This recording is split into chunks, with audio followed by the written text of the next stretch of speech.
Hey guys, welcome to success Dilip. मैं दिलीप कुमार, स्वागत है आपका इस वीडियो में। बात करने वाले हैं आज की बेहतरीन परमानेंट सरकारी नौकरी की नई वैकेंसीज के बारे में, जो कि वैकेंसी निकाली गई है आईआईटी भिलाई की तरफ से। जी हाँ दोस्तों, Indian institute of technology Bhilai, Bhilai यानी कि जो छत्तीसगढ़ में बेस्ड है भिलाई, जो सेल का प्लांट है भिलाई में, उसी भिलाई की तरफ से परमानेंट सरकारी नौकरी की नई वैकेंसी निकाली गई है, जो कि ऑल इंडिया के कैंडिडेट यहाँ पर फॉर्म अप्लाई कर सकते हैं।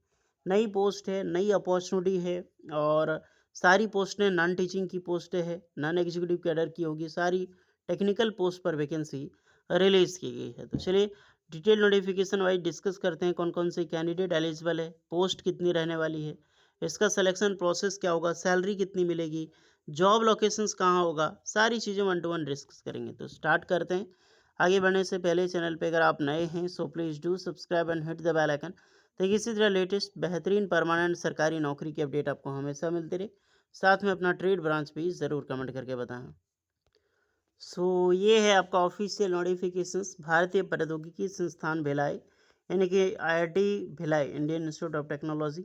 जितनी भी वैकेंसी है नॉन टीचिंग की पोस्टें रहने वाली है, जिसका लेटेस्ट एडवर्टाइजमेंट यहाँ पर रिलीज़ की गई है। दो तरह की वैकेंसी है, एक है आपका एडमिनिस्ट्रेटिव पोस्ट यानी कि ग्रुप ए लेवल का, दूसरा है आपका टेक्निकल पोस्ट यानी कि group C and group B level का, जिसमें कि दोनों अलग अलग वैकेंसी है। एडमिनिस्ट्रेटिव लेवल का बड़ी बड़ी पोस्टें जैसे कि सुपरिटेंडेंट, जूनियर काउंसलर हो गया, junior sport officer and fire officer.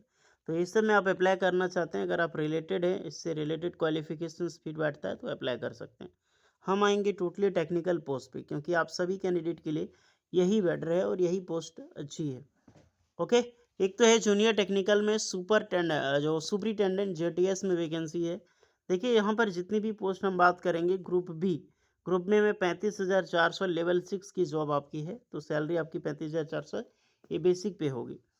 एक बैकलॉग वैकेंसी है, और यहाँ पर एज मायने रखेगा कि कौन कौन से कितने एज आपका रहने वाला है, तो अपने पोस्ट के अकॉर्डिंग आप एज भी देख सकते हैं। जेई, ये जितनी भी पोस्ट है 6 से लेकर आप देख सकते हैं स्पेशलाइजेशंस यहाँ पर सी तक, 6A B C।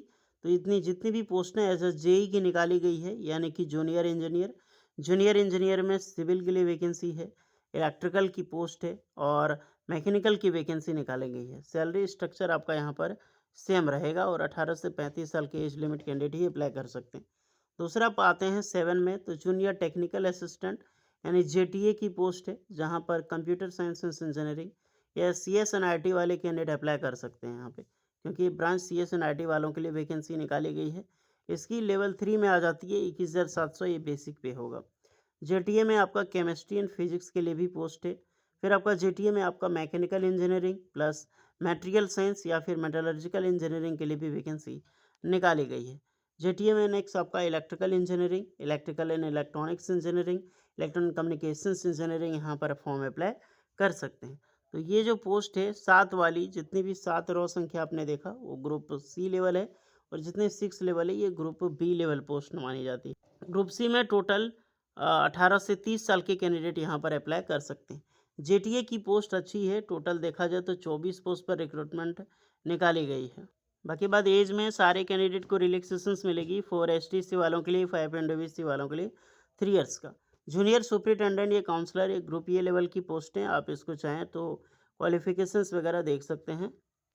आते हैं हम डायरेक्टली ग्रुप बी यानी कि जेई की लेवल की पोस्ट, जूनियर इंजीनियर जैसे सिविल, मैकेनिकल और इलेक्ट्रिकल, यही पोस्ट थी ना। तो इसमें अप्लाई करने के लिए ME M Tech civil engineering आपने किया है, या फिर इलेक्ट्रिकल इंजीनियरिंग, मैकेनिकल इंजीनियरिंग आप अप्लाई कर सकते हैं, प्लस 1 ईयर का एक्सपीरियंस होगा। नहीं तो अगर आपने इंजीनियरिंग किया है BTech सिविल, मैकेनिकल, इलेक्ट्रिकल में, तो आप अप्लाई कर सकते हैं, बट यहाँ पे 3 ईयर का एक्सपीरियंस रिक्वायर्ड होगा। नहीं तो आपने डिप्लोमा किया है सिविल इंजीनियरिंग, डिप्लोमा में electrical engineering, diploma mechanical engineering, तो आपको यहाँ पर minimum 5 year of experience required होगा। अगर आपने ITI पास आउट करके लेटरल एंट्री से डिप्लोमा किया है, तो भी आप यहाँ पे फॉर्म अप्लाई कर सकते हैं। आ जाते हैं तीसरी जो वैकेंसी है JTA यानी कि जूनियर टेक्निकल असिस्टेंट की पोस्ट पर। यहाँ पर भी बहुत सारी पोस्ट पर वैकेंसी रिलीज़ की गई थी। तो अगर आपने BTech या फिर BSc इंजीनियरिंग 4 ईयर की डिग्री आपने किया है CSNIT में, तो बिल्कुल आप यहाँ पर अप्लाई करने के लिए एलिजिबल हैं। 3 ईयर की डिप्लोमा आपने इंजीनियरिंग किया है, bachelor degree in computer science हो गया, जैसे कि डिप्लोमा आपने CSNIT से किया है, कंप्यूटर एप्लीकेशन CSNIT से किया है, तो बिल्कुल अप्लाई कर सकते हैं। आपका 3 साल का एक्सपीरियंस यहाँ पे रिक्वायर्ड रखा गया है। Educational qualifications of relevant discipline, अगर आपको IIT NIT से पास आउट हैं तो आपको प्रेफरेंस मिलेगी, आपको छूट मिलेगी यहाँ पे। तो क्वालिफिकेशन समझ में आ गया हो। क्वालिफिकेशन से रिलेटेड कोई डाउट है तो कमेंट कीजिएगा आप लोग। इसकी ऑनलाइन फॉर्म 6 मार्च 2026 से स्टार्ट हो चुकी है। लास्ट डेट है 27 मार्च 2026 तक आप फॉर्म अप्लाई कर सकते हैं। कोई भी हार्ड कॉपी भेजने की ज़रूरत नहीं है।